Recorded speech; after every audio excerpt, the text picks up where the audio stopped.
Namaste, selamat datang di Tika Channel. Hai teman-teman, semoga kalian semua berada dalam keadaan sehat dan bahagia. Nah, hari ini topik kita adalah kembali ke filsafat ya teman-teman. Seperti judulnya, bagaimana cara menjadi bahagia ya.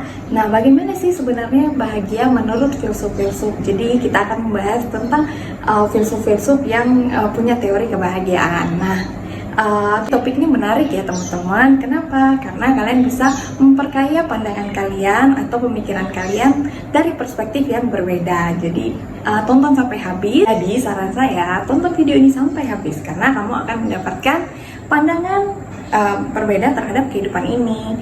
Nah, selain itu yang baru nonton, tolong subscribe videonya, di like, di komen, atau bagi kalian yang punya pandangan yang berbeda atau komentar yang berbeda, silahkan tulis di kolom komentar. Jadi sebelum kita masuk ke teori kebahagiaan ya teman-teman, saya mau kilas balik lagi tentang apa arti filsafat, apa sih manfaatnya, apa sih gunanya dalam hidup kita, kenapa kita harus belajar filsafat. Jadi ini semua berdasarkan pemahaman saya ya teman-teman, tidak membahas terlalu teorinya, tapi apa yang saya pahami dari filsafat ya. Jadi filsafat menurut saya itu adalah saya anggap sebagai pisau ya. Jadi pisau alat yang bisa kita gunakan untuk membedah, membantu kita, oke? Jadi filsafat itu adalah alat yang membantu kita untuk menentukan baik atau benar. Jadi kita bisa lihat sesuatu, kita melalui pemikiran, pemahaman, dan kita tahu ini benar atau salah, oke? Ini tidak hanya filsafat ya teman-teman. Jadi kita bisa menentukan baik atau benar, nyata atau tidak sesuatu itu dari wawasan kita yang luas. Nah, kita akan masuk ke saya akan hari ini akan membahas tentang 3 filsuf besar di Yunani dan yang sangat terkenal. Setiap kita belajar filsafat pasti nama mereka itu tidak asing di telinga kita.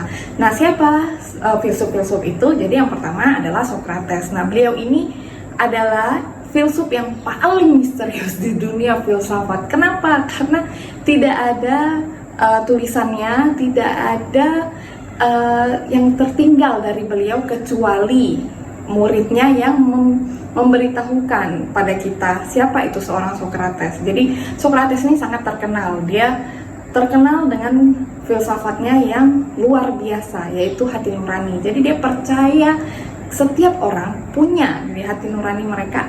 Dia menganggap suara hati nurani itu adalah suara dari ilahi, suara ketuhanan kalau kita bilangnya dalam bahasa agamanya. Jadi suatu suara yang membuat kita tahu itu sesuatu itu benar atau salah.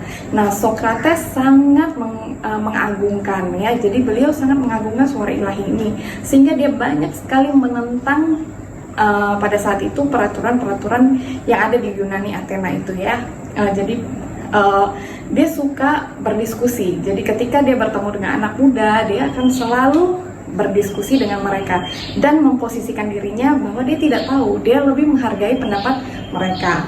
Nah, hal ini yang membuat para filsuf lainnya pada saat itu menjadi atau para agamawan pada saat itu menjadi merasa bahwa dia menghina mereka karena dengan pemikirannya yang terlalu radikal ya kalau menurut mereka, di sisi mereka. Nah, sisi lain Socrates mengajarkan kita untuk mendengarkan suara kita. Dan bagi Socrates, walaupun dia diagungkan sebagai orang yang paling bijaksana di Athena pada saat itu ya teman-teman, jadi dia tidak menganggap dirinya bijaksana. Dia berkata bahwa dirinya adalah pecinta kebijaksanaan, bukan orang yang bijaksana. Jadi ada satu perkataan beliau yang sangat luar biasa. Jadi dia bilang, orang yang bijaksana itu adalah orang yang tahu dia tidak tahu apa-apa.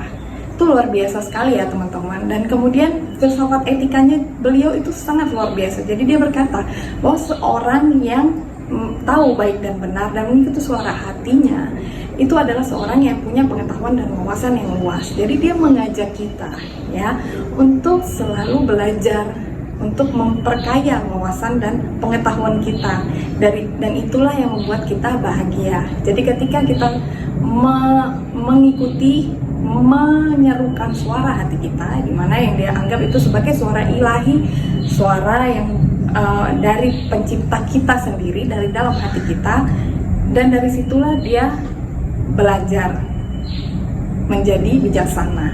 Socrates ini filsuf pertama yang menjadi pemantik seorang untuk mulai berpikir rasional ya. Karena pikirannya yang sangat rasional, dia membahayakan bagi sekelompok orang tertentu sehingga dia dijatuhkan hukuman mati ya teman-teman.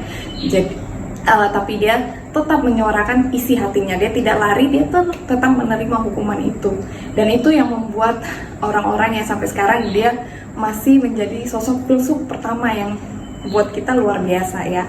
Nah kemudian yang kedua adalah Plato, murid dari Socrates. Nah dari Plato lah kita belajar tentang Socrates, karena Plato ya, jadi Plato lahir dan besar di Athena. Dia merupakan bagian dari aristokrat ya, kaum aristokrat, karena Plato ini mendirikan jadi Plato mendirikan universitas pertama di Yunani yang disebut dengan Akademia. Disinilah dia mencurahkan hidupnya untuk mengajar dan menulis semua karya-karya filsafatnya.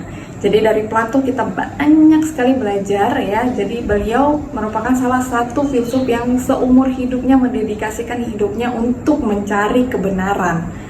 Jadi dunia menurut Plato dunia ide dan dunia nyata. Nah, dunia ide adalah dunia yang paling sempurna, di mana semua yang baik, semua yang hebat tuh ada di dunia ide. Sementara dunia realita adalah dunia tiruan dari dunia ide, sehingga dia tidak sempurna. Ya, nah kemudian dia juga mengatakan sebuah perumpamaan bahwa kita berada di dalam gua. Nah di gua ini itulah realita kita, itu yang kita percayai kebenarannya. Sementara yang di luar, ketika kita keluar dari gua tersebut, kita tidak percaya bahwa itu adalah, ternyata itu juga adalah kebenaran. Nah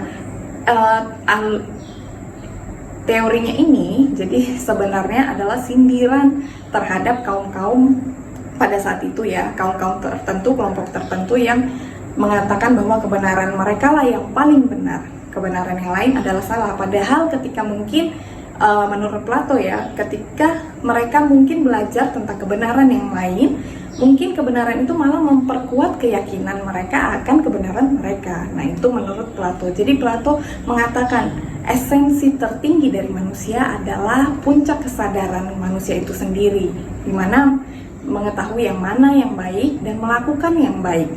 Oke, nah kemudian dari ketika melakukan yang baik, disitulah realitas seorang manusia itu mencapai tingkat tertinggi, tingkat kesadaran tertinggi. Nah, setelah mencapai ke tingkat kesadaran yang tertinggi dari manusia itu, dia mewujudkannya dalam kehidupannya. Jadi bagi Plato adalah manusia harus menjalankan kehidupannya secara utuh, bukan hanya hidup untuk bertahan, berjuang, tapi juga hidup yang dinikmati. Nah, bagaimana hidup yang dinikmati?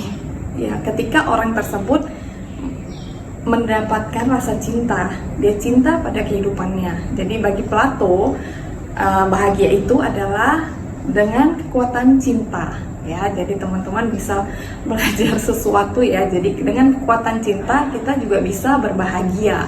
Jadi yang ketiga adalah Aristoteles, atau sering disebut Aristoteles ya, buat lidah Indonesia. Oke, nah Aristoteles ini adalah murid dari Plato yang kuliah di Akademika. Nah beliau ini sangat unik. Kenapa? Karena beliau selalu bertentangan pemikirannya dengan gurunya sendiri. Ya, jadi beliau setuju dengan pemikiran Plato bahwa dunia ide itu ada. Aristoteles ini dia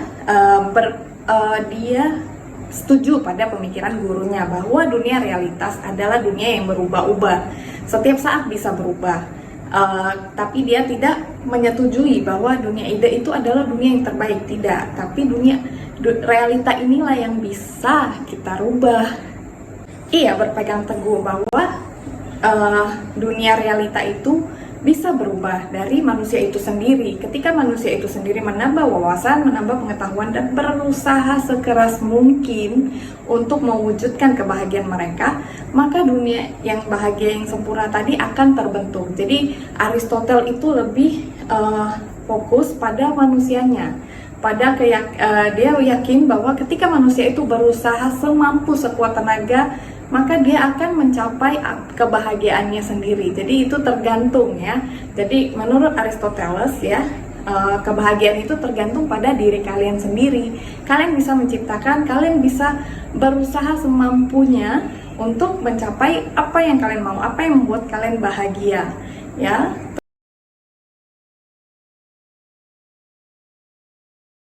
Jadi simpelnya kebahagiaan itu kita sendiri yang menentukan. Oke teman-teman, jadi topik kita hari ini tentang bahagia. Nah, kalian boleh tuliskan di kolom komentar pendapat kalian ya. Nanti saya akan baca dan kita boleh berdiskusi lebih lanjut. Oke. Dan semoga ini bermanfaat buat kalian, menambah wawasan kalian akan filsafat. Dan jangan lupa di like, di subscribe, di share. Oke, thank you.